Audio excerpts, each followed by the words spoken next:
sən get Finlandiyaya, Yaponiyaya, gör sən burun qırışdırırlar ya yox. Özünüzü böyük bir şey zənn edirsiniz. Olmaz. Heç kimin o şeylərinə qarışmaq, tənqid etmək, təhqir etmək olmaz.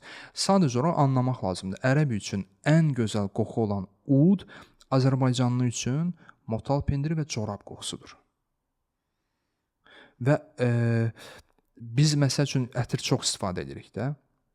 Biz hansısa Skandinav ölkələrinə getdikdə, məsələn, mən araşdırma etmişdim. Finlandiyada bir il ərzində bir şəxs 1 ədəd 30 milli flakon ətir istifadə edir. Biz 30 milli flakonu 10 günə istifadə edirik. Hə. Deməli biz onlar üçün nəyik? Yəni düşünün, biz onlar üçün iticiyik. Amma özümüz xoşbəxtik. Ekosistem, kültür, oturmuş qaydalar, dini inanclar və s. və axır. Bütün bunlar bu məsələlərə təsir edir. Siz bugün hər şeyin təbiisinə keçə bilərsiniz.